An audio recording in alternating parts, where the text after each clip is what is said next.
Hello, good evening. This is the Benson Media, and today is on Wednesday, no Thursday, and we are joined by Mr. Miguda. Mr. Miguda, you can say hi to our viewers as we get ready for the topic of today, and possibly allow me to acknowledge the presence of everyone who is following us in all our platforms. Miguda, habari ya leo, siku yako imekuwaje? Mapya. Yeah, very good, Makobura. I can say first, let me pass my greetings to you and thanks you for hosting this show tonight in East African time. As well, today is Thursday, the way you have said. I'd also like to pass my greetings to our viewers who are currently viewing and the ones who are going to view in future. And also welcome each and everyone to the show. And we are here to discuss matters governance. We are here to discuss matters our country, and each and every person is welcome to the show, either via link. You can come through video, or you can as well contribute to the comment section.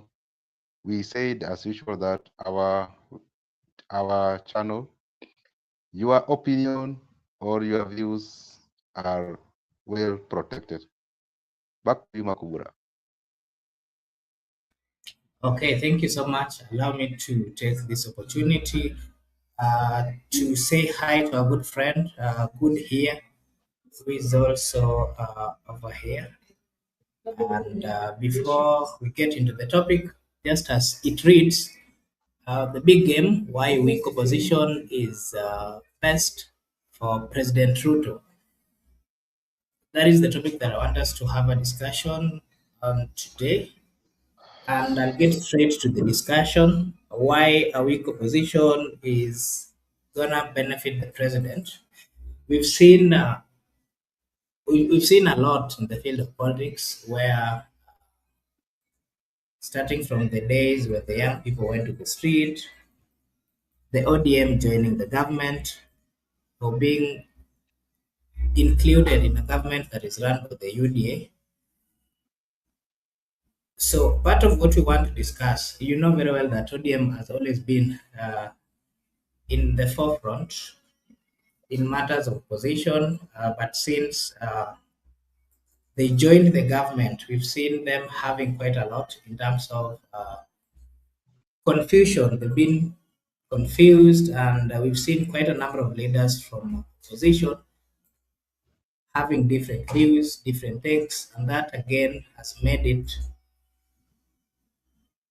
I don't know whether to put it as a weak link or so, but today I just want us to look into the positive side that all this confusion are causing, are benefiting the government side. And I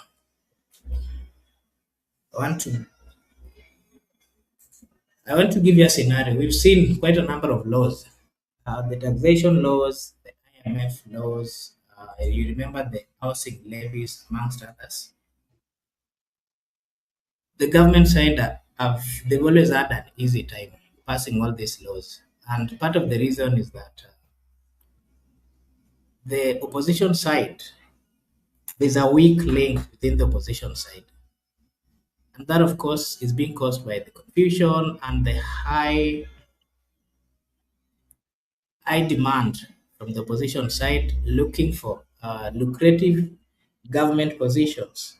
We saw the ODM joining government and then they forgot about their role in the opposition. After that, we saw the united opposition being led by the DCP or Wiper also coming in face. But again, we've also seen quite a lot of rankles between those particular parties. So my question to you, Mr. Migode, if you can give us an explanation of how these confusions within the different political parties within the opposition are making it easy for President William Ruto in his UDA or in the Kenya Kwanza side to manage implementing all the agendas that they had in place. Miguda, you can give us your view on that. Before you come, allow me to just read what Goodyear here is saying that the president is 1,000 steps ahead. Guys, remember Uri is also working. Ruto's paycheck is great. We do not have united opposition because they're joining Ruto slowly but surely. It's a real long term. Yeah, so you can include your views in the comment as Okay, well. okay. Makobura, if I'm loud and clear and audible, I can proceed. If I'm not, you can as well confirm from your studio. First, I'd like to also pass my greetings to our good friend Goodyear and welcome Goodyear to the show.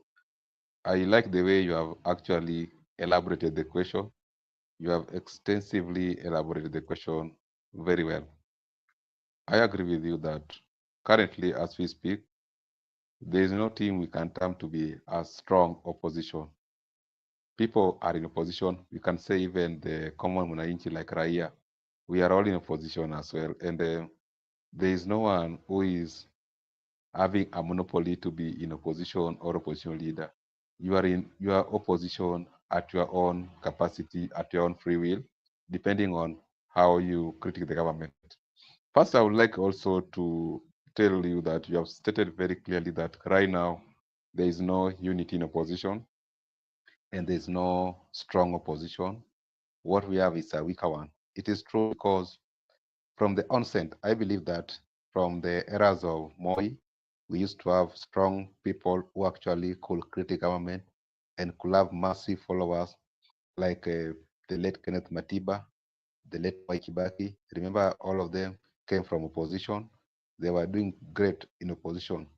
And the people like Raila Odinga could also be detained without trial in that opposition. You have seen most of time when we are approaching our elections from 2007, when we came from referendum of yes and no, we were approaching 2007 election. We had a very strong team from opposition who had actually won against yes team in the referendum.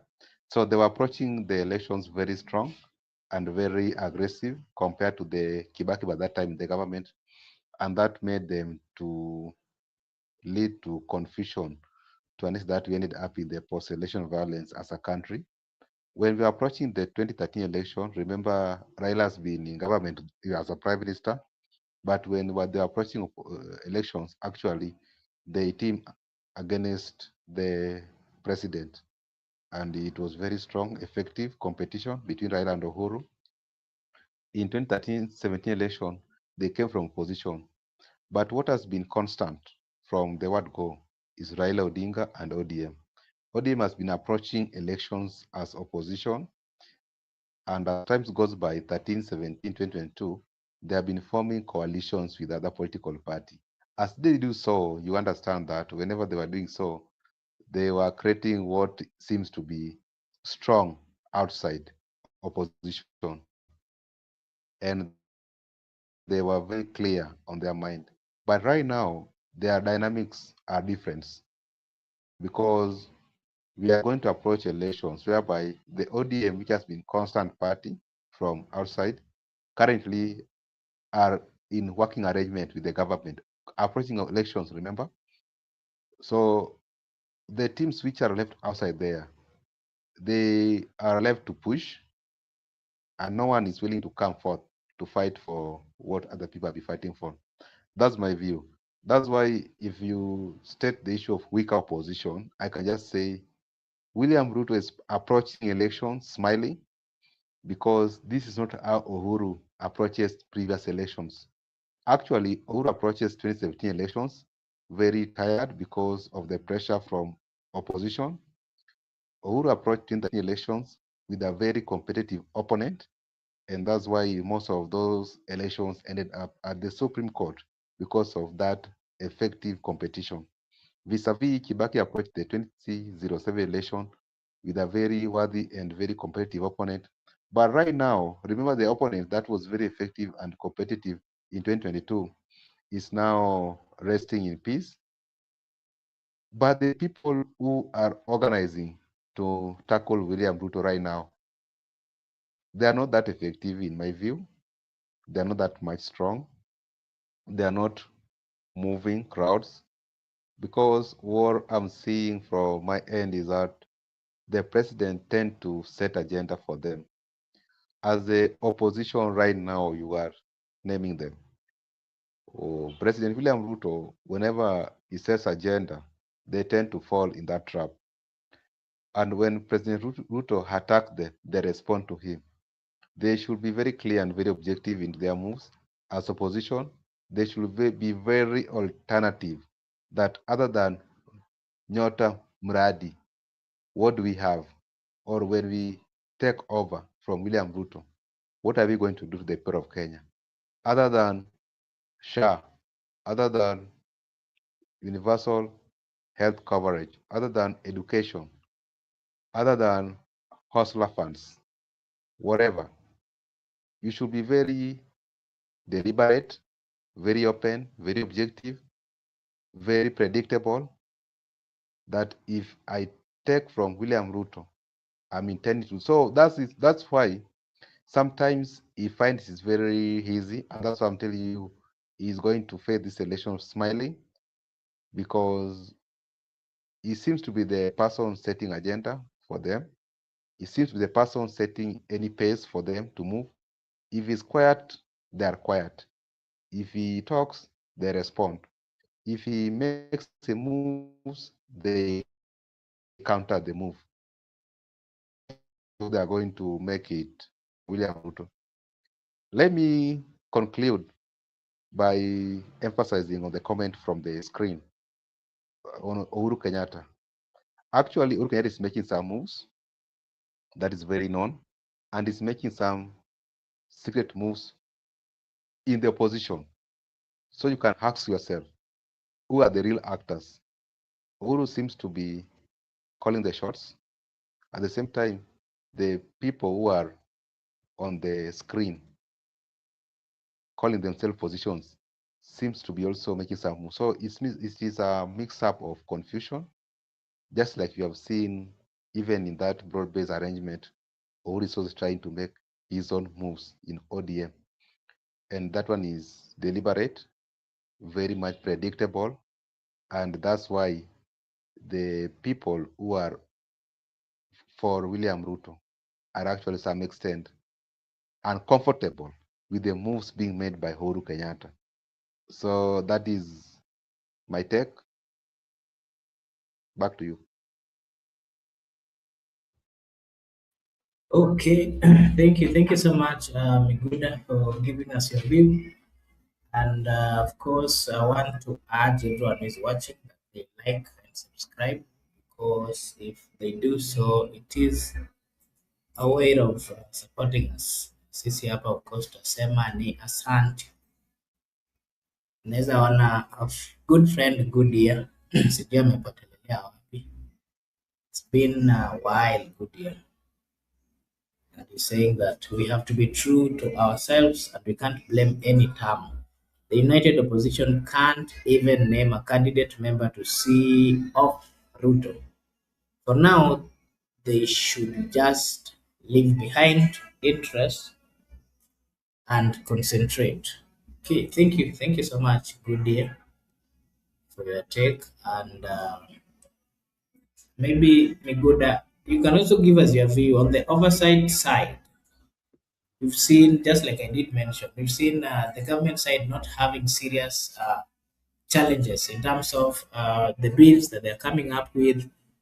Remember the taxation bill, remember the IMF back reforms, house levies, and of course the budget approval. We saw how it went through through the legal ways, and of course through the committees, and of course it was uh, it was then approved. So maybe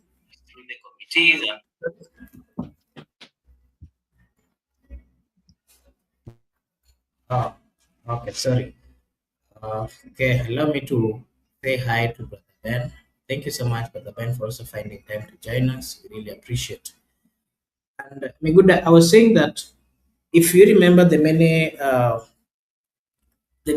bills that have been passed, and if you compare how the other governments, look at the government of Kibaki, look at the government of Uhuru Muigai Kenyatta, so many times they had difficulties in passing certain bills, and especially if the opposition had an alternative view. This time round, we are seeing the government having it very easy. Look at the oversight side. We are not seeing uh, the oversight side has become a little bit weaker because we are seeing fewer serious accountability challenges. We are seeing cabinet secretaries, some of them doing their own things without consultation. It is not an issue because the government has quite a lot, I mean, quite a number of members of parliament who are in support. And, we are also, those are some of the things that we've seen. I'll give Brother Benson to give his take on that. Something else is that we are not seeing a strong alternative. Even the narrative that is coming from the opposition is not as strong as we would expect, or it is not as strong as the kind of politics that we have always seen being played in the republic. And of course, remember the days when Raila used to lead the opposition. So we are seeing a politics which is about choices, and there is no credibility. I mean, a weak opposition has failed to offer Kenyans a credible alternative. That is part of the conversation that the people of Kenya are having, and they're giving their views on. And again, we're also seeing, since Raila left the position, without him, remember the kind of politics he played in unifying the opposition. We are seeing a public, I mean, there's what we call, let me give you an example of what used to happen. When Raila was there, whenever the people of Kenya felt that there's something they needed to address, that of course would mean that they would get support from Raila to get to the street. So currently, we are seeing, as much as there's public anger, there is nothing, or there's nowhere to go politically. That is why we are seeing a huge number of Kenyans are still, undecided on whether to get to the opposition side or to get to the government side. Maybe the question I'll ask you, Miguda, is if the citizens are angry, who then speaks for them in this scenario? Because we are not seeing a stronger leader who can speak in a way that we used to see. You will give us your take, Miguda, and then after that, Brother Benson will also give his views.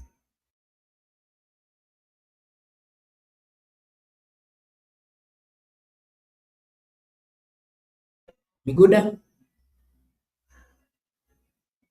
Miguda, you Okay, can. okay. Thank you, Makobura. I just want to focus on the question you have asked earlier about the bill making process, because actually when it comes to the issues of Raila and opposition, I think I've tried to elaborate in my first submission. Maybe Brother Benson will come later and also try to clarify. You have stated categorically that right now people are making bills and there are no that public participation from whatever you have said, because you have said the reason why there are some bills which are pending right now in the National Assembly. At the same time, the bill which was supposed to be passed actually currently is not in concurrent with the provisions which they said earlier. And the CS, or the people who are actually enforcing those bills, have been out here campaigning and have been out here advocating for the people that actually the implementation will be on. At the same time, find out that if you go properly and you do your own uh, research, you understand that there is going to be nothing actually happening. So Makobura, I agree with you that whenever you say that actually there are issue of public participation, after the gazettement of the bill, the public participation. So the people who are actually bringing the bills in parliament tend to ignore the public participation, because if it, at all the bill could be coming to the public, actually we could be seeing it and also we could be reading it. But if it has not passed through the public, there's a problem. before it go to the committee stage. At the committee stage, there are also some absence of some members, and before it is verified to the full house reading, and also before they debate and actually pass it and present it for the presidential assent. So at the presidential assent, then when the bill goes back to court, when some people protest to court, you find out that the bill making process was actually not followed in accordance with the provision of the law. More so the issue of public participation and the issue of the House committee sitting to verify, or maybe they can decide to amend it. The dissenting opinion are not even drafted by the members of parliament. So up to that point, I agree that actually there are some bills right now which are pending in court. We ought to have them as laws after the presidential assent. But most of them, if you go to the court, you find that we have pending bills which are yet to be determined by the court. But more so, if you look at the decision of the court, they usually tend to tell us that the issue of public participation, that it was never, the members of the public were never allowed to participate into the bill making process. So I think for us to continue, even though we have a weaker opposition, but also we should remind the president, the parliament at large, that we elected them to represent us into the August House. They need to actually do what we expect them to do.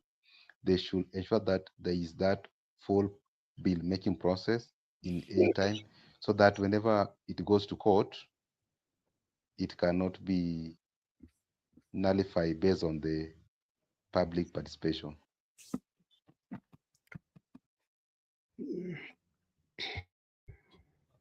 Thank you. Allow me to welcome Brother Benson. You can also give us your take on the question that I've asked. All right. Thank you so much, Mr. Makobura, and thank you so much Miguda. Miguda, leo ni kama umekuja na Jaramogi, kwani bado ni nini kilisababisha wewe kuvaa kofia hicho cha Jaramogi?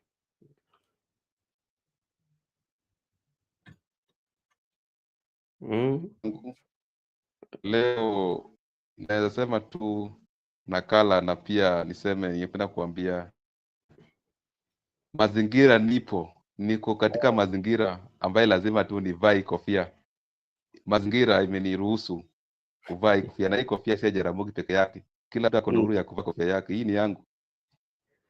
Asante sana. Naona pia ndugu yetu Gibson Kona yuko hapa pia, amenisalimia. Ni mazingira, it is the environment that has allowed me to put it on. So, okay, Makobura, before I answer your question, what kind of environment is that? That has, because like we know that what you're putting on is always associated with, it is a brand for somebody. Like Jaramogi Oginga Odinga, that was used to be his brand.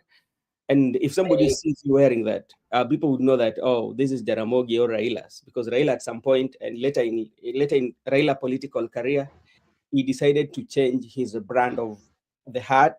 He had to come with the round one. Remember the one that he was buried with? That one became as like his signature. But this one used to be for Jaramogi. So what is this environment that has forced you to take us back to Jaramogi's line of history? Okay, I'm in a political environment today. Okay. Maybe many things are happening. Okay. There is something going on. Just let me disclose to you. We were supposed to take public participation so we are taking some people through public participation. Okay. There is a privatization of something. So a lot is happening. So we don't worry. That one is for another day.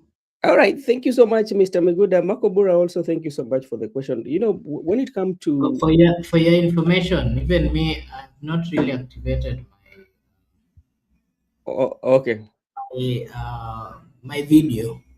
Yeah. I mean the camera, but I have a similar one that I'm putting on just now. It's only that you will not be able to see me. I think I took over from Jaramogi. It's only that Miguda has copied me today. Okay, thank but you. Me every day, ever since siku hizi nimekuwa the son to Jaramogi. Yeah, good year. Migudas look great, but I was just trying to get the reason why, because that this Kevin Obura never to be beaten. Okay. It's just why I was asking, because like it is the other day that we celebrated the 32 years of Jaramogi, ever since he died in 1994. And yesterday you saw they were celebrating the life of Jaramogi Oginga Odinga. So when I saw my good friend and brother Miguda putting on this, I thought maybe he's still remembering the Jaramogi Oginga Odinga. I don't know when Jaramogi died. Miguda, Jaramogi died. Did you were you born then? When were you born then? Okay, I'm responding to that question. I know Yeah. Makobura's cape. I've seen, but Makobura, this mine is design one. That's why I was showing you this brand. Oh, This one okay. is this one is Even Kango, mine, my even friend. mine is a design. It's a design one. so so so let me respond to your question, Brother Benson. Makobura's got even two of them. Yeah. Jaramogi died when I was not yet born. Actually, I never Mm, saw Jaramogi. But mm, I think when he died, when he was buried, the one our second last born, because I'm the last born. mm, I'm the last born now. I'm the last born in our family. Our second last born was mm, born exactly on 1994 when mm, Jaramogi died. mm, So me, I came later. So that's why I never saw him. I mm. only know him through history. Yeah, okay. Okay, that's good. Makobura, did you? I can see. Uh, Makobura, could you fix something on your side, because I'm seeing you on the dashboard? You're like with the two. Okay, as Makobura fixed that. Okay, Jaramogi died in 90s. No, Jaramogi died in 1994.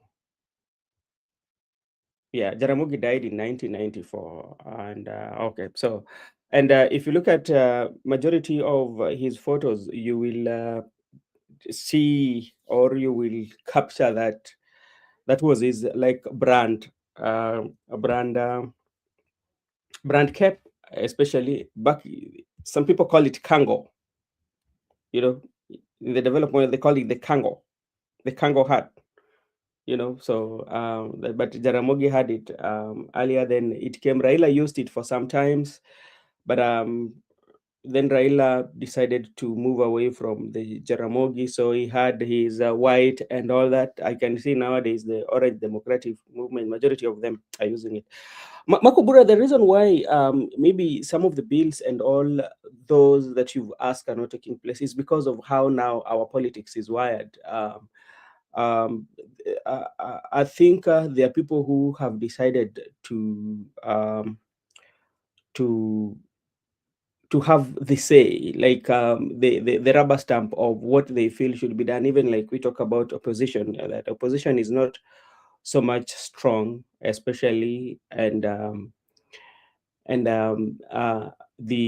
and regarding on how people nowadays do not respect the rule of law, whereby they just decide to do things the way they want, or the way to tackle issues without following the law. So that's why like we are seeing majority of it in the public participation. And if you look at very keen on how some of these public participation are done, some of them are being done for formality, just to make sure that public participation was done, but not to really achieve the real spirit of public participation.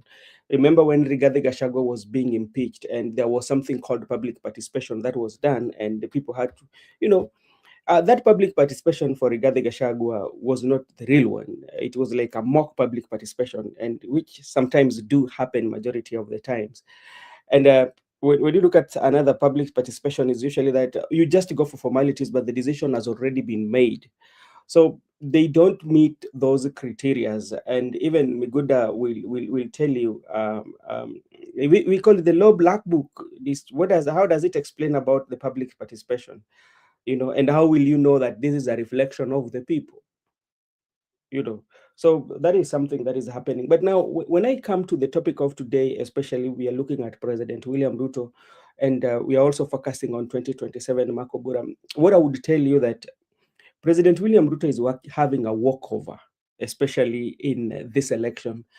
I'm not his supporter, or I'm not one of uh, or somebody who wants to promote his ideology, because like here we don't promote. As somebody who is in journalism, you don't have to promote. You can know it inwardly who you're going to support. But from where I'm looking at things, I'm seeing a position that is very weak, Mr. Miguda. And this one gives President William Ruto a really walkover. And I was listening to one of the podcasts, and somebody also gave this analogy. Hey, I can see now there's a competition. Makobura has decided even to come with the gogos. We call it gogos, summer gogos. The one for Jaramogi. Jaramogi had one like that, you know. You know, I don't know. Today is coincidence. Makobura. Even me, I have mine here. I'll put it. I have a Google here. Yeah. The similar ones. I don't know which. Okay. We can Yeah. proceed, Bro Benson. Okay, thank you so much. I can see you are descendants of Jaramogi anyway. So, so this is what I would say. I was just listening to one of the podcasts today, and somebody was saying that okay, one of the things that is going to make Ruto to win with a landslide is because of voter apathy. And how is this voter apathy going to reach people? That there is no motivational towards the voting. Like people have reached a point whereby liwe liwalo, sisi tupige kura tusipopiga itakuwa hivyo. And he was giving this in reference especially to areas that were strongly dominated by ODM. Some people will say that, okay, you know, like Baba is not there and he used to motivate people. So by having this weak opposition, especially, is very good for Mr. Ruto because it's going to sweep. And let's come again to the United Opposition. United's opposition, they are weak indeed. I'm talking about even Maraga today. I saw he had a presser with the Green Movement Party today. You know, and they're not hitting the point. They're not driving the masses, because it's all about how can you drive the masses. You thought Mr. Ruto is really campaigning, and is not launching projects. Mr. Ruto is campaigning, and he has hit the ground with the nyota that he's doing. Everywhere he goes with these young people, talking to the young people and capturing the Gen Z and giving them this small money. That's how campaign is done. But we are not seeing a stronger opposition to come and counter, or to have our alternative. I listened to DCP especially today talking about even zoning.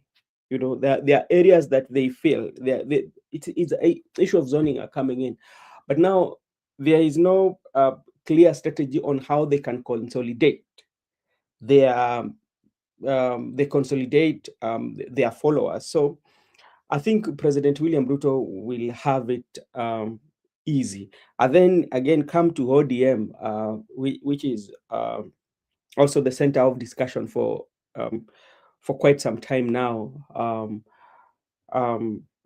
Like the way they are divided. You know, yesterday I listened to Ruth Odinga, and there are some kind of points that I pick, and it tells me that he talked about there's some money that are being given out. I don't know, Miguda, when you did you hear about that? And Kevin Makobura, he talked about the people that are surrounding Oburu, you know, including the leadership. You know, they're not talking. So, with all this is happening in the political landscape, the opposition not being strong, everything that is happening in the ODM. So I think that one is a plus for Mr. Ruto, and is that smiling to victory. That is what I think.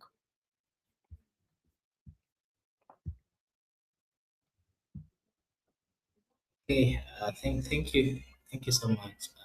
I can see Goodia is saying, was Ruto and Mudavadi told by the court that it's illegal to merge UDA and ANC? Yes, I saw that. Yeah. And the court even clarified that whatever properties were taken by UDA from ANC should be returned, and that the way that amalgamation was done was not legal and did not follow the laws of the Republic of Kenya. Yeah, maybe allow me to give Miguda to give his view on that before we get to the next topic, and then you'll also give your take on the same. Okay. The issue of the UDA NC merger. Mhm. Okay.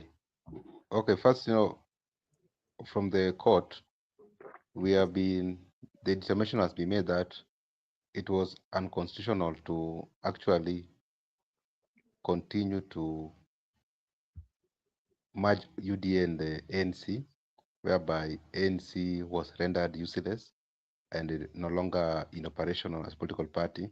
But remember, ANC participated in the previous election, and ANC were having some elected leaders into the county assembly, maybe in parliament one, and ANC is part of the coalition for the Kenya Kwanza. So there is a structure on how you can actually decide to get out of the coalition, then later decide to abandon your party, or you go to the ORPP to actually remove the party, but you don't merge, then you assume that there is no process, there is no law in your mind that UD and NC are actually right now, they have been joined together, they're working together, so there is no ANC in your own imagination. But they were not proper, because even by the time the ANC was being formed, actually, there was a process which was followed. Mhm. Through the RPP, then you register political party, registration, the color, or how you are going to blend your political party.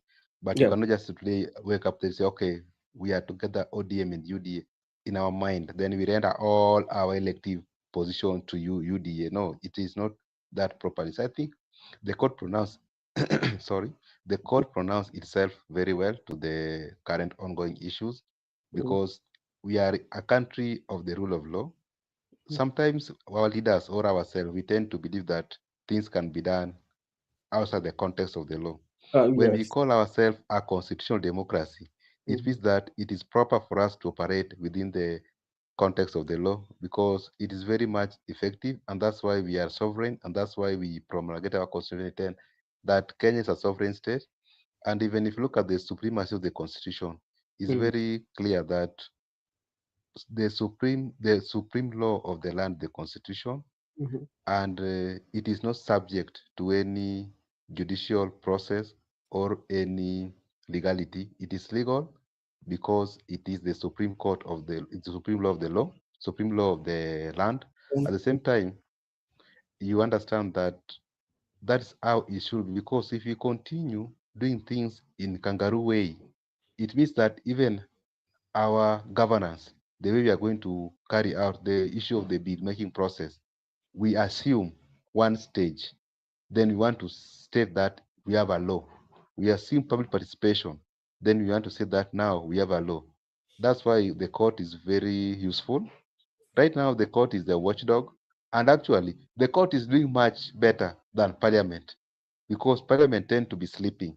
So whenever the bill passes before, even after the presidential assent, there's always a watchdog, which is the court. So in terms of doctrine of separation of powers, checks and balances, the court has been useful. The court has done exemplary good work. The court is currently the only hope for the Kenyan people, not parliament, not executive. All right. But to me, without quoting the Constitution, because I'm not a student of the law, but like there's some things that make sense, or it makes sense to even to a normal reading. Example of the situation. Look at what happened when the parties merged. In the event that the parties usually merges, what usually happens? Both the two parties will have to lose their identity, and when they lose their identity, so which means they have to come up with a new party. But that one did not happen, especially with UDA. When the Amani Congress merged with UDA, or they came together to form one political party, you saw that it's only Amani Congress that was so much lost. Everything in the UDA remained intact, you know you know and I don't know how even Mudavadi himself was thinking, you know And I think what usually happens, especially when it comes to all this that we are seeing, we have to go back and revisit our political parties. And when we are revisiting our political parties or looking at our political parties, we have to look at um, um, we have to look at the independency and the democracy of those political parties. Because what usually happens in our country, all these political parties, when you look at them, the owners of these political parties have reached a point whereby they decide on what to do. They are not being governed by the law. That they wake up one day and say, "This is what we are doing. This is what we are doing, and that is what has to be done." Like, for example, when it comes to the merger that we are talking about, and the court that has ruled that the process was not lawful, how did even Mudavadi um, did he consult the people of ANC, even the elected leaders in that political party? Did he consult? And what were the resolutions? Were they shared with the public? Because remember, this is political parties are public property because they get some money from exchequer, and that is your tax that you pay.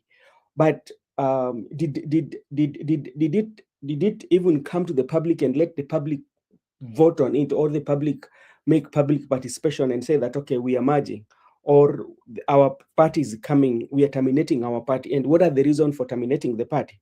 But they said they merged, and if they merged, why was it that the Amani Congress is the only party that remained inactive or kind of like disappear from active politics, yet the UDA still is very strong, you know so, and that one brings us to what Orengo was saying, the idea of killing off political parties. Then you ask yourself, then what was the main reason for us to have the political parties, multi-partyism, whereby you have like multi-political parties, whereby people can air their grievances, people can air their views.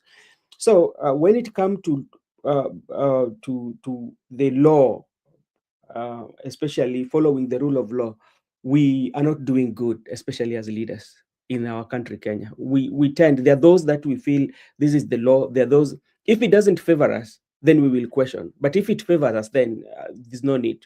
So that is what I think.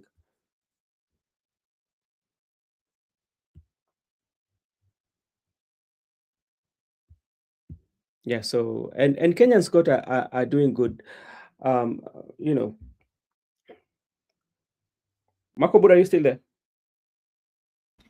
Okay, so thank you so much, Brother Benson, and maybe something else that you can give your views on. We saw the court also nullifying quite a lot. There is this office of advisors, the 21 advisors that were given a chance by the president, including David Ndii, um, Macau Mutua, Professor, amongst others, Jao a list of 21. And apparently, we're being told that they were being paid an amount similar to that which is paid to the cabinet secretaries. And from the information we are getting, if suppose the president heeds to that directive by the court, then there's a possibility that Kenya will be saving 500 million every month. That's a lot of money, one which can do a lot in matters of taking Kenya to Singapore. As Joseph Kariuki is saying in the comment section, what are your views, Miguda? Do you think the president and this government will heed or will respect this particular decision by the courts? Miguda will give us your take, and then Benson will pick up. Okay, Makobura, thank you. First, you have also stated the issue of court dealing with the issue of 2021 advisors. Let me tell you one thing. We are very clear as a nation. The constitution is very clear. If we can only follow the constitution to the letter, we do not have a problem. But from my understanding, these leaders, not that they are ignorant about the law or the advisors do not understand the law. Actually, they know what the law states and they know what actually should be done. But they are now contravening the law. They are doing contrary to suit their own interest. So provided it fits my own interest, I don't follow the law. The law is only applicable to me when it's not fitting my interest. But whenever it fits my interest, that is not the law. Because if you talk about the issue of the reason why I'm very glad by our court is because the courts are very clear. The courts are only using Article 3, the supremacy of the Constitution.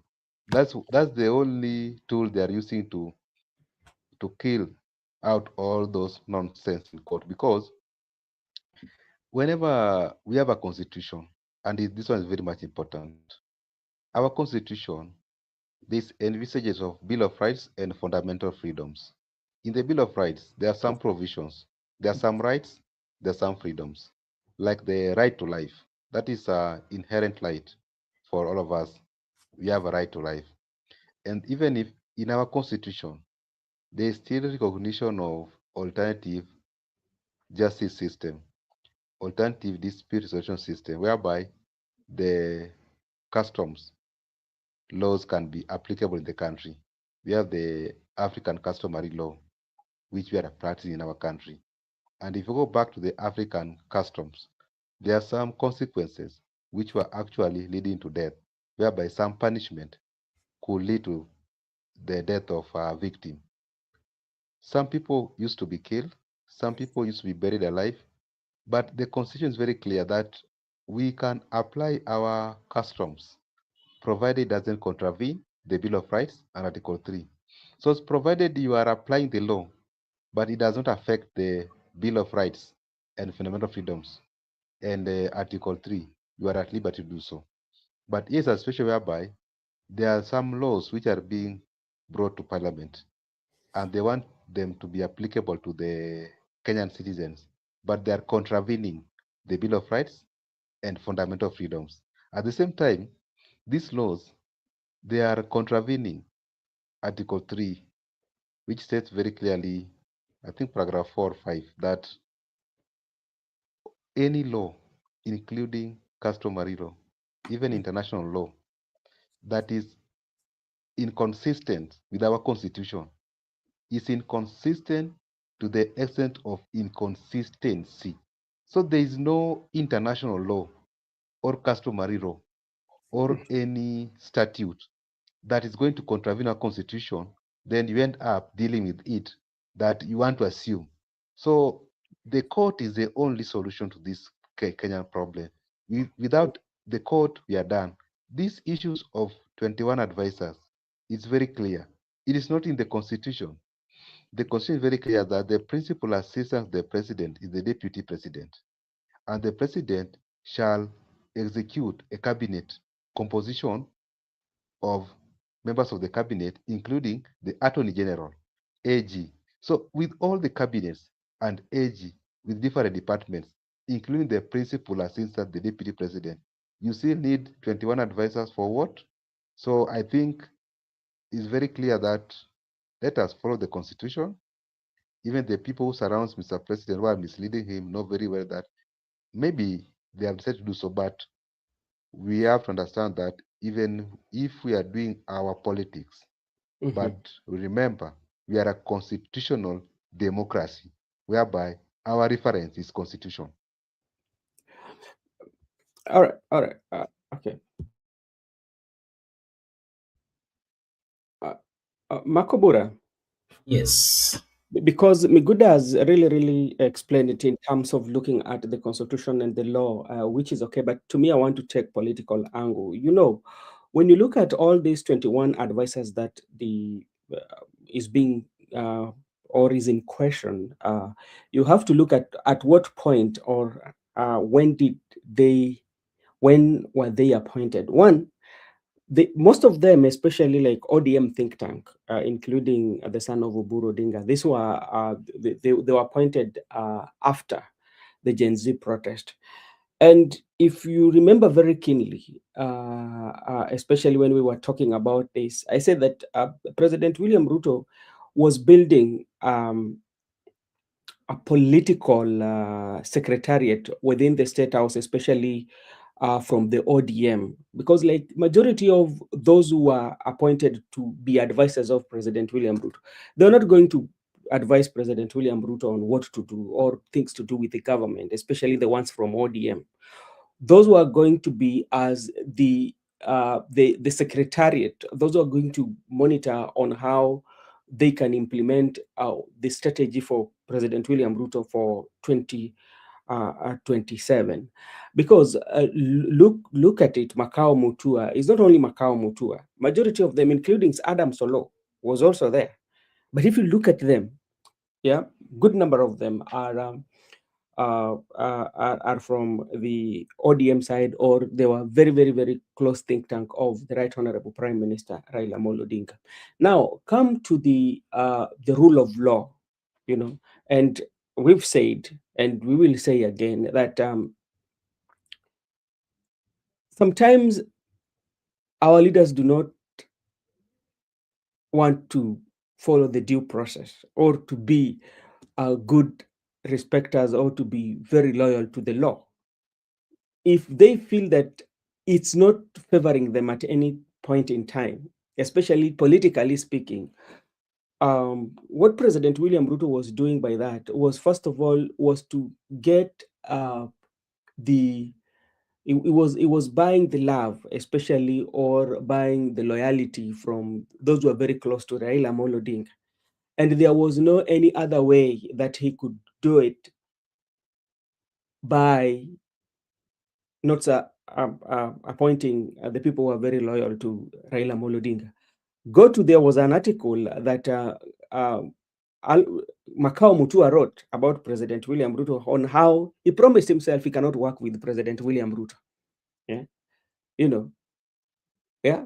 What was Oburu-san not one of the very special advisors to? Yes, and those were not professional advisors. There was a political appointment, to buy that loyalty, especially for those who are from the Baba side, to see how ODM has been given the good junk of we are in government. In other words, what sum it up, tuko kwa serikali, na kama tuko kwa serikali, so unaona ODM ndio wa advisor wa president, so which means we are implementing the manifesto of ODM. But that one is just a political tool, other would say, but a political tool. So you ignore the rule of law, but fulfill the political part of it. So that is what I think.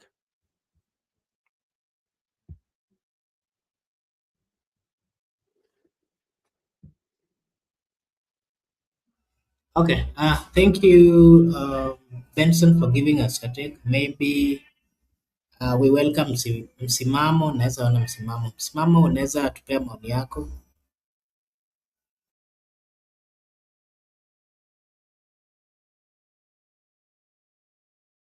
Ngumza sasa, sijui kwamba labda kichwa ni gani, lakini kabla ya awali ya yote nimsalimie kwanza ndugu yangu hapo, pokea zangu, hosti pokea zangu, mwenye ameenda Benson na pokea zangu, lakini pia ule upande wa pili, ule upande wa ndugu yangu hapa, mwanafunzi wangu wa Kiswahili Gudia, alafu na kuna Chamo Hussein pia wapokeza kwangu, lakini labda mnieleze haswa kiini ni kipi haswa, angalau nipate kuanzia hapo, kwa sababu nimeingia kuchelewa na already nilikuwa mko katika mazungumzo.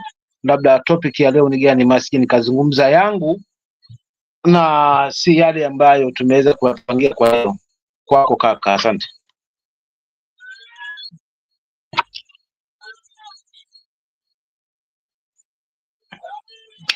Okay, thank you, Msimamo, for your opinion. We were just having a discussion about the weak opposition and what they've been able to do since ODM joined the government. There's a narrative that the opposition side cannot really convince the people of Kenya.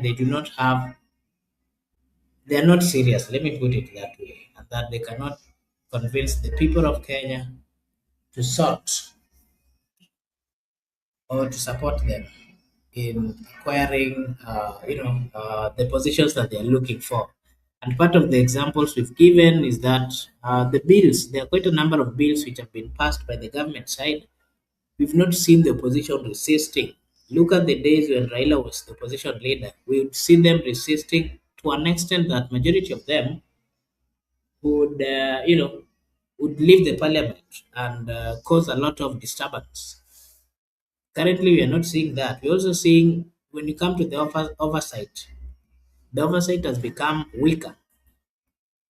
We are seeing fewer serious accountability challenges. We are seeing members of the cabinets doing what is not lawful, some of them, and no one is criticizing them. So the question we were asking over here is, what are the advantages that Ruto is fighting in this? Is he having a strong opposition? Asante kwa swali hilo, lakini jibu mnalo na jibu ni jepesi kwenye hili swali, jepesi sana. Ikiwafika sasa hivi ndio tunaona kwamba kuna utepetevu upande wa United Opposition, kwamba kuna nguvu finyu kuweza kukabiliana haswa na serikali. Lakini chanzo ni nini? Chanzo ni nini? Chanzo ni ukuhuba wa ODM na UDA na Kenya Kwanza. Hapo ndo kwanza ndo tulelemaza kabisa juhudi nzima za United Opposition ama za opposition, za upande wa opposition, kwa sababu lengo la opposition kama mnavyolizungumza kwamba lazima wakabiliane na yale ambayo yanakinzana na yanafanyika yasiyokuwa sawa haswa katika hili taifa, wao wa kwanza kuweza kupaza sauti zao juu. Lakini sasa chanzo ni nini? Chanzo ni ukuhuba wa baina wa mfumo wa broad based government, ingawaje uliletwa kwamba ulikuwa unapoza jaziba, lakini ulikuwa unaua mazima ile sauti, kwa sababu ilikuwa timu hii nzima haswa ambayo ina involve ODM na parti zingine baada haswa ya uchaguzi wa 2022. So wa kwanza kuweza kulimeza hii ni ODM itself, na hili limedhihirika kwa sababu wengi wao hawakuwa wanazungumza haya ambayo tunashuhudia sasa hivi wakati wa uhai wa mzee Raila Odinga. Kwa hivyo na maana alivyoondoka sasa hivi ndio tunaona rangi halisi za wale ambao walikuwa ndani ya serikali, roho ndani ya serikali, lakini mwili uko kwa opposition. Kwa hiyo walao wameanza juhudi za kwanza ni ODM before tuanze kuangalia hizi hawa wengine, kwa sababu mpaka sasa hivi ninavyozungumza still bado ndani ya broad based government kuna minority leaders, kuna wale viongozi ambao wanasema wao wako bado hasa bungeni wanasimama upande wa opposition. Tunao wale viongozi wa kwa Senate, tunao viongozi kwa bunge la kitaifa. So kwa ishara hii tukitafuta kiini haswa lazima tuzungumze pale panapouma. ODM ndio ya kwanza kufukia juhudi nzima za opposition. Na mwisho haswa nikimalizia hivi, hakuja kuwa na upungufu zaidi haswa ule ambao mnaofikiria kwamba labda hakutaweza kuamka. Maana kama ni masuala haya ya kupitishwa miswada yalipitishwa hata enzi za mzee. Chimbuko la hawa vijana kuja juu na mzee kuweza kuzima juhudi zao ni kwa sababu ya finance bill ambao waliweza kushindwa kuitetea wao pamoja na Raila wakati wa uhai wake na ODM itself ikiwa kwa Azimio. So they failed miserably. So tuzungumze vitu ambavyo vitakuwa vinatija. Chanzo ni nini? Chanzo cha kwanza ni ODM kuweza kutokana kwa wenzao na kujiunga huku, kisingizio wanapunguza jaziba ile ambayo imezuka taifa lisisabaratike. Lakini sasa hivi je, kuna lipi lenye tija? ODM iko mara mbili, kuna wale wako kwa broad based government na kuna wale ambao sasa hivi sauti zao zimeweza kuzimwa mazima, hawajulikani wako waliko sasa. So for real to me naweza nikasema kwamba bado mapema haya ya kuzungumziwa kwamba mawaziri kuweza kufanya kampeni yasitushangaze, kwa sababu already kama yalikuwepo na opposition ilikuwa na nguvu wakati huo, ni kwa sababu ODM imejitenga. Sasa hivi opposition, United Opposition haina nguvu, basi hatungeshuhudia ofisi ya Musalia Mudavadi ya kila anakula mshahara wa Wakenya kwa ofisi ambayo haipo kikatiba. Hili limefanyika, lilikuwepo tangia mzee yupo. bora hajazungumziwa. Kwa sometimes tuwe wa kweli kwamba chimbuko na mgawanyiko, suluhu ya hizi shida zote ni kwa sababu ya hawa ambao walikuwa huku kwa opposition kujiunga tena kwa serikali. Nitaachia hapo, labda kuwe kuna swali. Asante.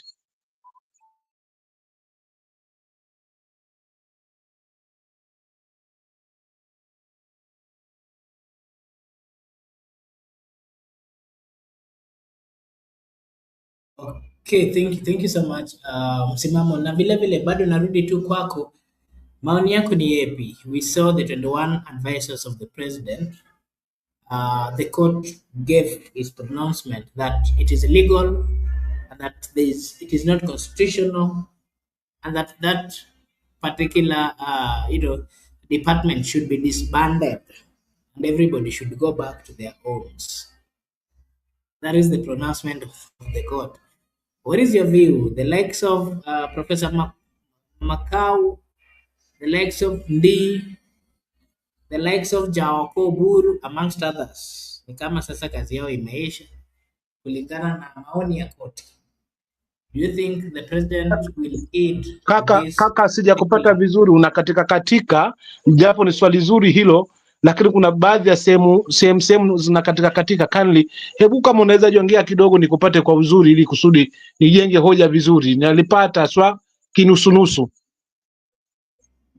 Asante sana. Miguda, kindly confirm if I'm audible before I get. Am I audible? Okay. So msimamo nauliza hivi, kuna wale advisors ambao walikuwa appointed na president, the 21 of them, akiwemo Professor Makau Mutua, David Ndi, Jaoko Oburu, amongst others. Koti inasema, the court is saying that that particular department does not exist and it is not legal and that it should be disbanded and possibly they should all go back to their homes. In simple terms, what are your views? Do you think the government would aid to that? Yeah, asante kwa hilo swali zuri, nimelipata sasa hivi. Kwanza, kama wako hapo kinyume na kikatiba, ni kuvunjaji wa katiba, wanafaa kufuata sheria na katiba ya nchi. Lakini vile vile pia tunashuhudia kwamba tuna kiongozi pale juu ambaye ndio nembo ya taifa, ambaye anaipa mgongo katiba. So kwa kujaribu kuzungumza haya mambo koti kama wanaamanisha si siasa, kwa sababu tunashuhudia kwamba katika taifa letu kikwazo kikubwa ni kwamba kila kitu kinaingizwa siasa. Unaweza ona ile limefanyika, kumbe ni siasa ndani. Lakini kama linafanyika in good faith, kwamba mahakama imeamua hivyo kwa sababu ni si katiba na si sheria haswa katika hayo majukumu ambao wanafanya, basi mimi naweza ngalivulia njuga nikasema ni credit kwetu, kwa sababu kidogo itakuwa mahakama imesimama na Wakenya. Kwa sababu kile tunakishuhudia sasa hivi katika taifa letu ni kwamba katiba inapewa mgongo kwa mambo ambayo yanatija zaidi kwa mwananchi, mambo ambayo yanafanyika, nyadhifa zinapeanwa kiurafiki. Tuliona wakati ule wa PSS mpaka ikazuka zaidi haswa, na mwisho wa siku likazimwa. So huku kukaa kwamba katiba haifuatwi kikamilifu, pia nalo ni neno. Tunahitaji viongozi ambao sasa hivi, ili tuepukane na hili, watakufanya kwamba katiba ifuatwe kikamilifu.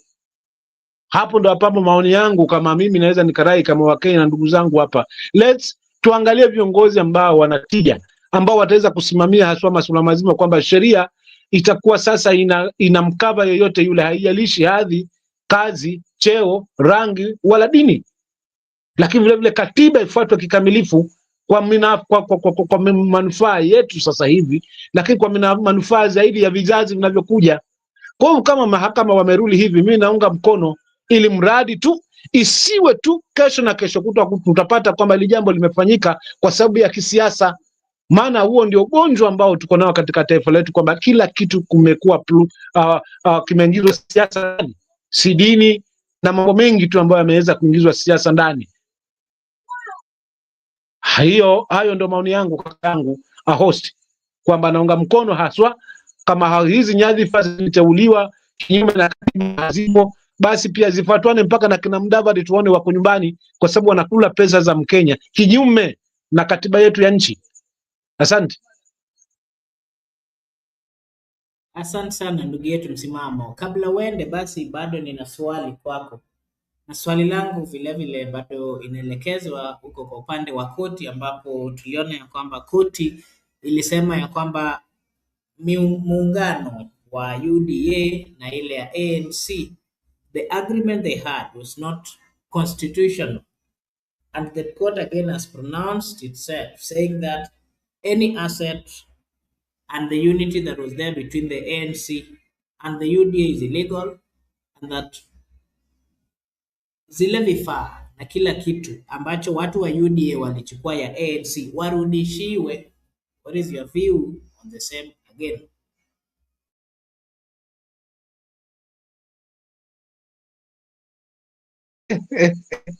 Jamani, huo ni mkojo, lakini mavi yako nyuma. Unajua, unaotangulia ni mkojo, alafu kinyesi baadaye. So kama kodi imeamua hili, nalipongeza pia kwa mara nyingine. Wacha ya Ngoso yapewe Ngoso, ya Kaisari yapewe Kaisari.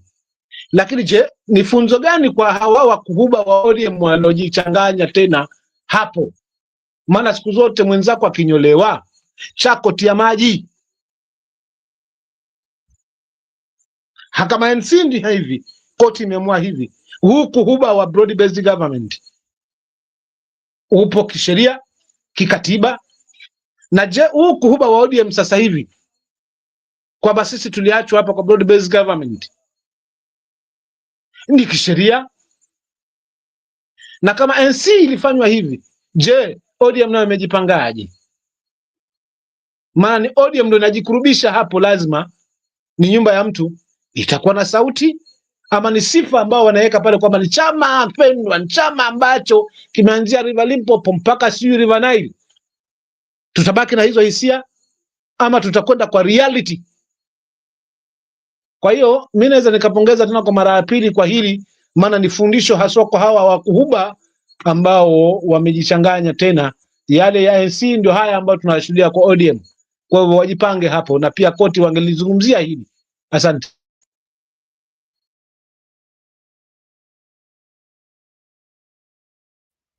Asante sana Msimamo, na hivyo basi tutakuwa tumekaribia kutamatisha, and I don't know if Miguda is still here. Okay, thank you so much Miguda as well for finding time to join again, and we've been having a discussion here on what Kaka kidogo hapa naona na kuna comment hapa, nijaribu kuielewa vizuri hapa.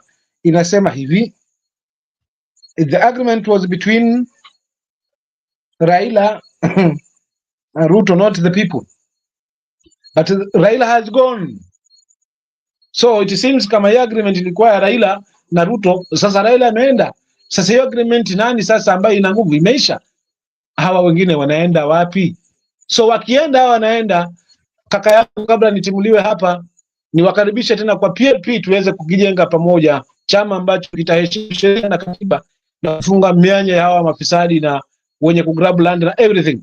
Tuhakikishe taifa tunalegesha katika mstatili wa kuweza kutii katiba ya nchi na sheria. Asante. haya vilevile kuna tena, there's quite a lot of comments over here. Mnaweza peana maoni kabla tutamatishe. There's a comment from Paulo here saying that the UDA-ANC merger scandal is just a secret card introduced by state to tame ODM during negotiation. Okay, you will give your take on that. And Shaima here is saying the agreement was between Raila and Ruto, not people. Okay. There's also a comment here from Paula saying that advisory team should go home. SRC was not consulted about their salaries, so we don't understand who pays them. Thank you so much. I'll give you a chance to give your views, me good. Shema here is saying that On 23rd demos, Makau Mutua exposed Raila getting direction of police from State House. It's when I started doubting the cow man. Okay, thank you. And quite a lot. Maybe you can go through them. Komingi hapa. Migudo, you can give us your view on the comments and possibly your final remark. Just want to go through the comments, the one I've had. Actually, it's true. The SRC were not notified, and even in terms of payment, we don't know how their remuneration are being accounted. Actually, who pays them? Those are significant questions that are needed to be raised in the court of law. Same time, what Shaima Hussein is saying, actually, Makau Mutua missed.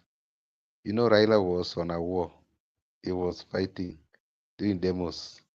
And of course, he was receiving intel from the State House. That was part of the strategy so that you can know which route to take because his life was at risk at that time. Then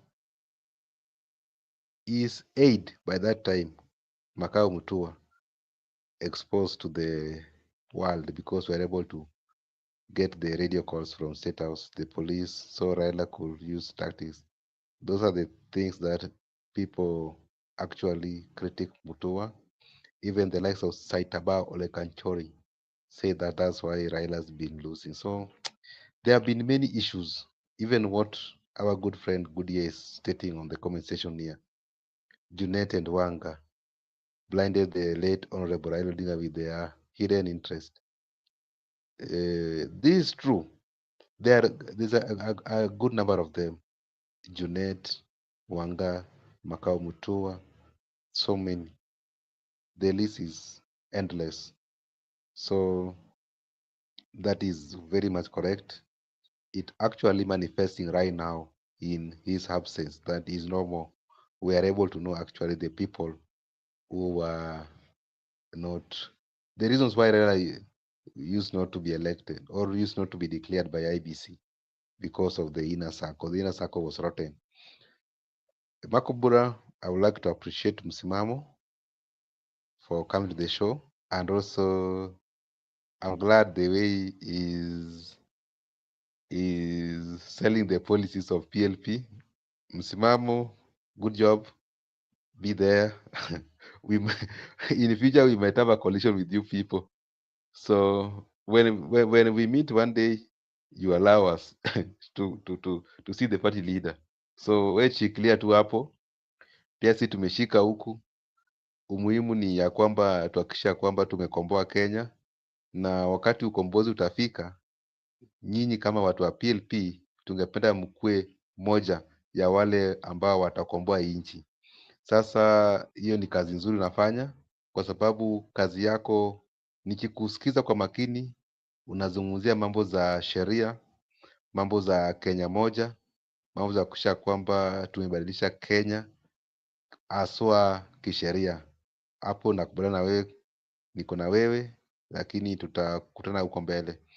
Makobura, asante sana kwa kutuhost katika kipindi hiki, na vile vile rafiki yangu Gudia, rafiki yangu Shaima, rafiki yangu Paul Kisianga, asanteni sana kwa kuja katika kipindi hiki na kupeana maoni zenu katika comment section.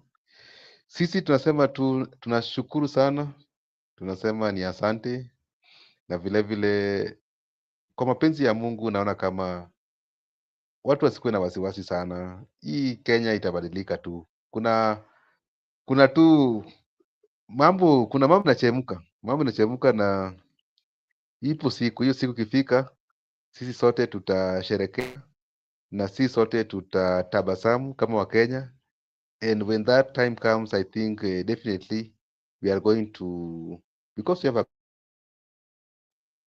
have a good country, we have what it takes. Tuko na nia, tuko na uwezo, tuko na akili. Ni tu viongozi ndio wanatusumbua.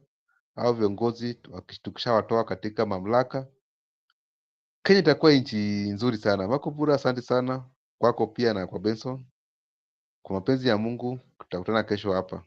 Asanteni sana, tukutane kesho. Okay, thank you so much, my good, for your time as well. We really appreciate. And now allow me to give Msimamo a chance to also give us his final remarks as he give his views on the comment section. Msimamo.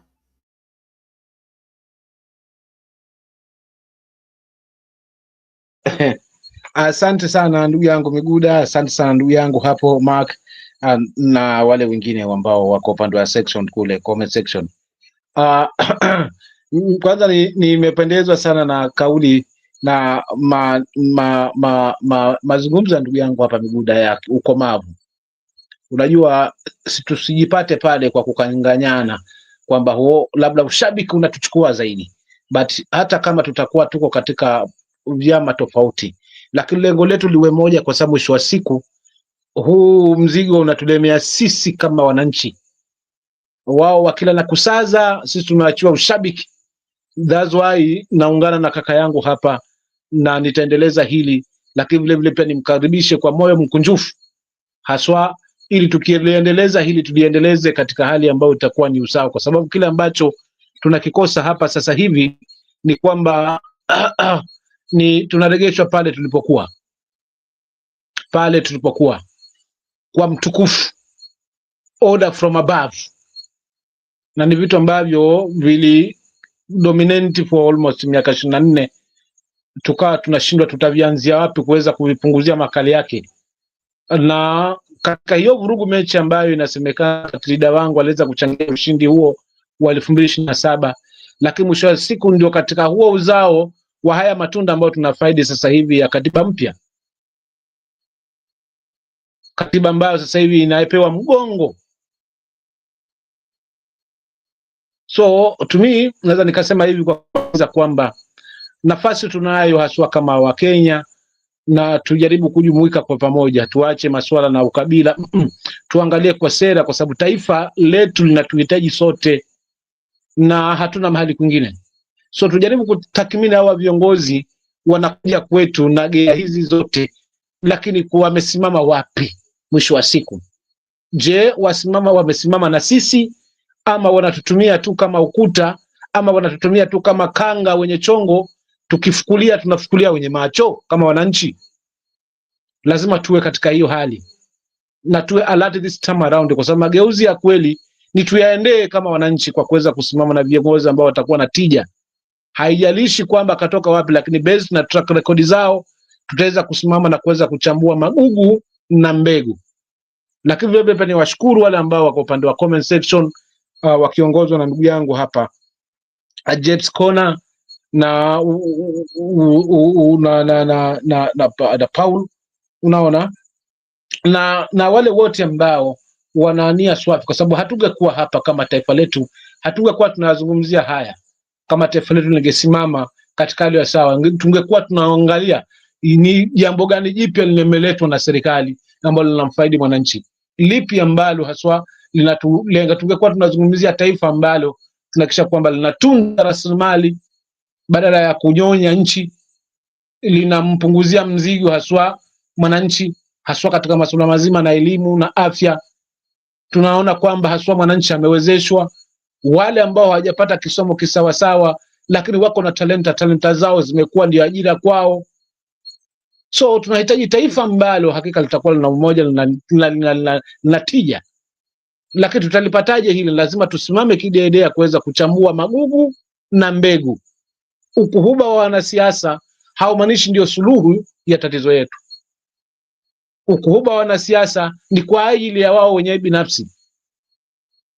Ubabe huu tunauona wa kuonyeshana vifua ni kwa ajili yao, nani bingwa nani si bingwa. Lakini mwisho wa siku tukumbuke kwamba wapiganapo fahali wawili nyasi huumia, na nyasi si wengine ni sisi wananchi. Kwa hivyo akili zetu tuzizenduke haswa pale wawili watatu naokaa nao karibu, wale wawili watatu naokuwa nao karibu nao, jaribu kupeana hii civic education. It's through civic education itatusaidia, kwa sababu maamuzi yanafanywa kule juu, mwananchi hapewi nafasi, hauhusishwi kikamilifu na hawa viongozi. zaidi ya kutimka chama hiki kuingia chama kile, zaidi ya kutengeneza muungano hii kuingia hapa. Yote haya ni kwa ajili ya wao na kutufumba macho sisi haswa kama wananchi, kwa tuzinduke na tutengeze sehemu yetu na wao nao watengeze sehemu yao, na tukutane mwambani haswa siku ikifika. Asante.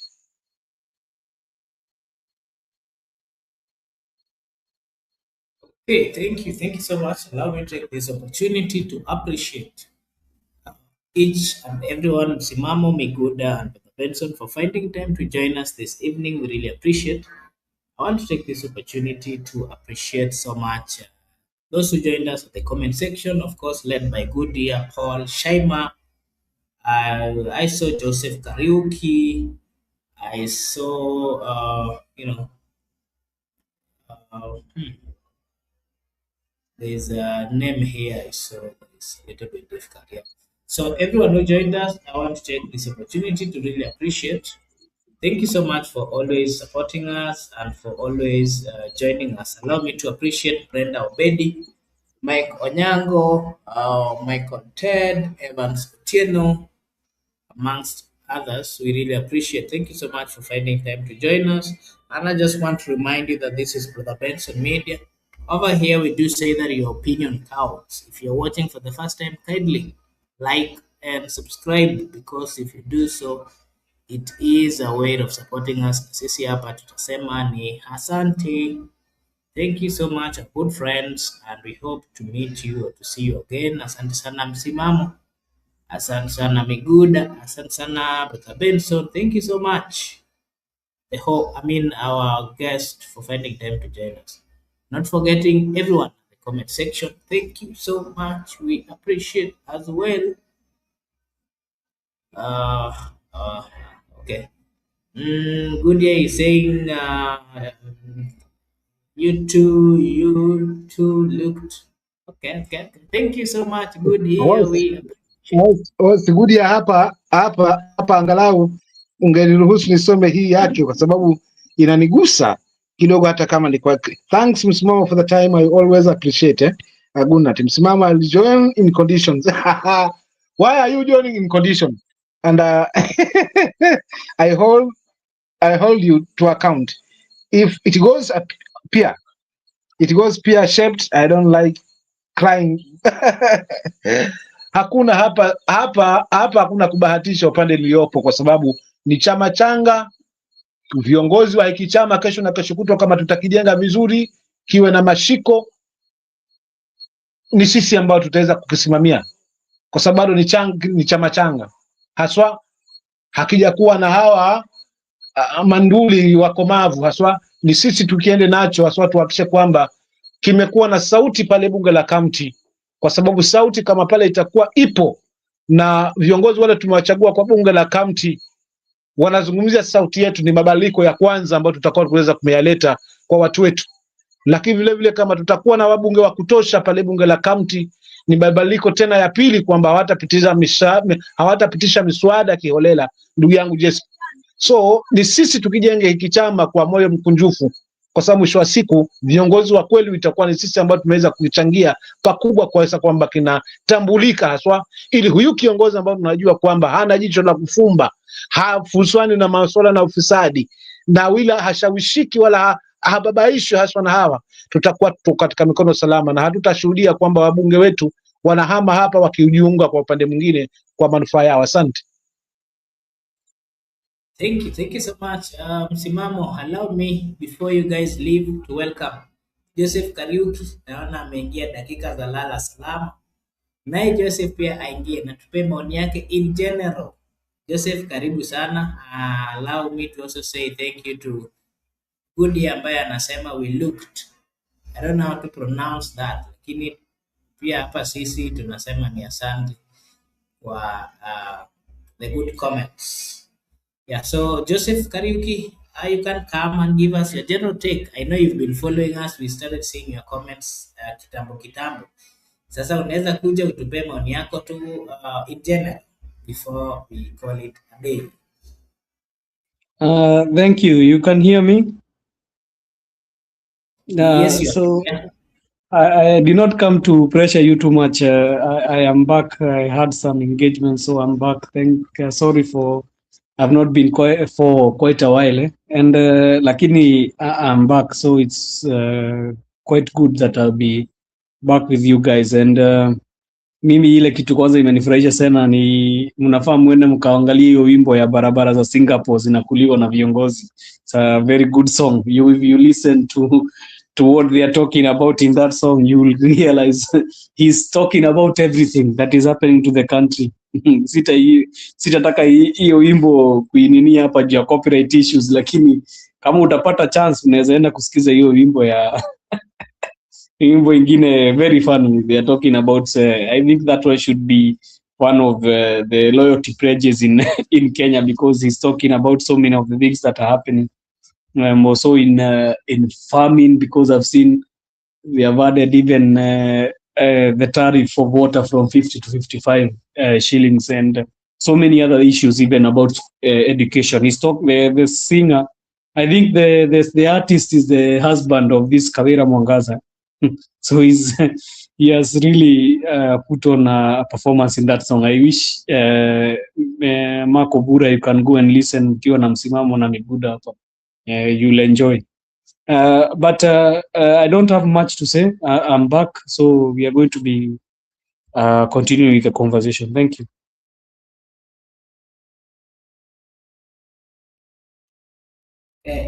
Joseph, did you say you are giving your take ama siku ingine? I didn't get that clearly. No, I'm okay. I'll be back now full mode. I cannot come and give take after 1 hour and some minutes. I'll reserve my take for tomorrow. But ukitaka kusikia my take, you can listen to that song. I've given you the artist name and the song. Very well, that is noted. And thank you so much for seeing you, Brother Joseph. It's been a while. We appreciate as a channel for just finding time to always join us. We don't take it for granted. We're very much grateful for your time and, of course, for your wisdom and the many times that you've given us your views. Views, of course, which are educating the people of Kenya in one way or another. Add to that, of course, I extend the same to our good friends, Simamo, Miguda, Benson, and everyone. Not forgetting everyone who has commented, given their views at the comment section. We appreciate so much. Of course, tunashukuru because of you guys at the comment section. You have reminded us of what to speak about. You've reminded us, whenever we see your text, whenever we see your comments, it drives us. It makes us, continue and not to lose hope. We appreciate so much the comment section, and also there's also a silent group who are on the viewing side. They never comment, but they are always there with us. Thank you so much. We appreciate as well for your time, and finding time every day to join us is not an easy thing. On our side, we're grateful. On behalf of the Benson Media, we appreciate so much. So I think we are finished, unless kama kuna yeyote ambaye bado kuna kitu ya kusema kabla nifunge. Yes, I can tell. And I can tell good ear that the song is Singapore, and then the artist is called the husband of, I think he's called who? I'm forgetting the name, but the husband of Kawira Mwangaza, if you write the husband, you see. And then there is some people who have done some challenges in the song, so it's quite interesting. So it's okay. I'll also check out for that. I hope there's a translation the same, so that we can also gather and get to hear what exactly is in it. Yeah, so tunatamatisha sasa. Allow me to take this opportunity to wish you all a blessed night, a blessed morning, a blessed afternoon, a blessed evening from wherever you're watching us from. We are so much grateful. May God bless you and see you again tomorrow. Bye bye.